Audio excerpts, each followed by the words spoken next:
Welcome to the deep dive.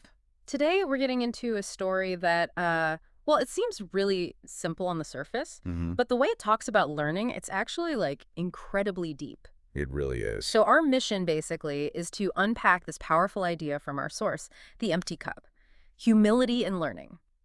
We want to pull out insights that could genuinely, change how you approach learning new things. And it's fascinating because this isn't just some nice little story. Hmm. It's fundamental, a core principle for really learning effectively and, frankly, for growth. Yeah.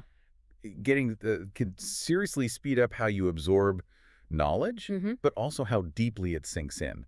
So, yeah, it matters if you want to truly level up your understanding. Okay, let's dive in then. The source kicks things off with this classic story, The Empty Cup. Right. It's about a young student, super eager, wants to know the, quote, secret of success. Always looking for that shortcut, aren't they? Ha, yeah, exactly.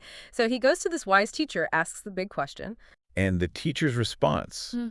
that's where it gets really interesting. It's all action, not words initially. Totally. The teacher just smiles, apparently, and starts pouring tea into the student's cup. Simple enough? But here's the twist, the cup, already full, Mm-hmm. and the teacher just keeps pouring. Tea goes everywhere, spilling over the sides, onto the table. Must have been quite a mess. You can imagine. And the student, getting, pretty agitated, finally bursts out, "Stop! The cup is full! No more tea can go in!" Boom. And that's the moment, the perfect setup for the lesson. Exact. The teacher says, exactly, your mind is like this cup. If it's full of ego and old thoughts, no new knowledge can enter. Empty your cup, then you can learn. Yeah. It's just so direct. Yeah. And these things, ego and our thoughts, they're not just vague concepts. There are biases, aren't they? Are like preconceived ideas, maybe just being too sure about what we already know. Right, like you can't pour new water into a full glass. Precisely. It's a barrier. But there's just no room left for anything new to actually land, to be considered properly. Okay, here's where it gets really interesting. That image, the overflowing tea, it just forces you to think, doesn't it? It really does. And the source material connects it right back to us. It says, the moral is needing to keep our mind open and humble for, well, anything we want to learn, English, a new skill, whatever. Mm.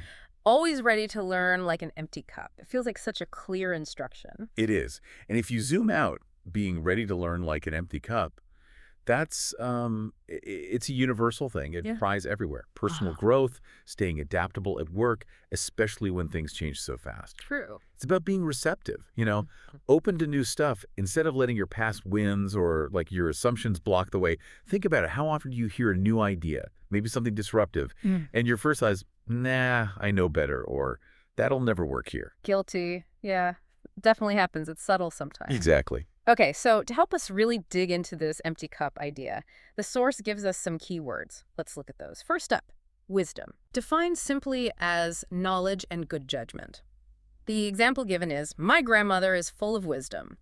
But how does the empty cup actually lead to wisdom? Not just, collecting facts. That's a really good question because wisdom isn't just knowing stuff, right? It's about integrating it, knowing how to connect new facts, being willing to question what you thought you knew, Oh, okay. and adapting your understanding as you learn more. Yeah. An empty cup isn't about being empty-headed. It's about being curious, flexible. So it lets the knowledge flow and mix, kind of. Exactly. It allows for that continuous flow, that refinement. You end up with a richer, more nuanced view, not just a fixed pile of facts. That's closer to real wisdom.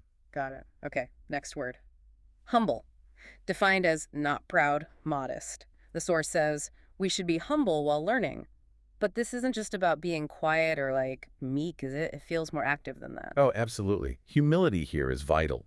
It's what allows you to actually receive new information without immediately getting defensive or judging it based on what you already think. Yeah. If you go into something thinking, I've got this figured out, or my way is the only way, you basically close the door. Yeah, you filled the cup before you even start. Exactly. Staying humble means knowing there's always more out there, even for experts. It's that honesty to say, maybe I don't have the full picture. And that vulnerability, weirdly, makes you learn faster. Okay, and the last one. This is a big one. Ego. Uh-oh. Yeah. Defined as too much self-pride.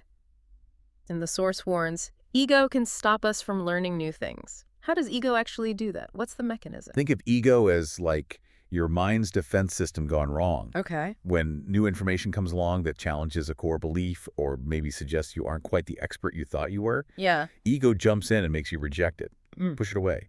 Instead of looking at it fairly, it's like a bouncer kicking out perfectly good ideas because they look unfamiliar or threatening. Mm. We see it all the time, right? Dismissing new approaches because that's not how we do it, or clinging to old info because admitting we were wrong feels bad. That's the ego, sealing the cup shut. It feels protective, but it actually stops you growing. So if ego is the bouncer, then humility is like the open door A policy. nice way to put it, yeah. Yeah. It's being willing to be corrected, willing to say, I don't know, which, funny enough, is the first step towards actually knowing something worthwhile, towards wisdom. Right. Okay, so let's make this practical for everyone listening. How do we actually do this? Keep the cup empty day to day. The source gives us some phrases, almost like little mental exercises. Affirmations almost. Yeah, like, my mind is open to learning, I want to improve every day, and I will stay humble like an empty cup. These aren't just slogans, are they? They're meant to be active. Definitely active. They're prompts to consciously maintain that open state. Mm. When you say, my mind is open, you're deliberately pushing back against that urge to judge immediately or assume you know the answer. Sort of resetting your default. Exactly. Like switching your brain's receiver from block to scan. Saying these, or even just thinking about what they mean, reminds you to intentionally empty the cup each day. Get ready for whatever might come your way. So, what does this all mean? Wrapping things up here, the big takeaway from our deep dive today seems to be just how powerful it is to approach anything new, information, challenges, skills, with that empty cup. Yeah. Consciously clearing out the assumptions, the pride, the old stuff that stops new learning from really getting in. And crucially, emptying the cup isn't something you do once and you're done. Good point. It's continuous, a practice. Every day, every new conversation, every article you read, it's another chance to check yourself, empty the cup again, make sure you stay receptive. Because the minute you think it's full for good, That's when the learning stops. yeah. It's not just what you learn, it's about the lifelong habit of creating the space for learning, that constant readiness. So maybe a final thought for you listening. Think about your own learning. When was the last time you felt resistant to a new idea?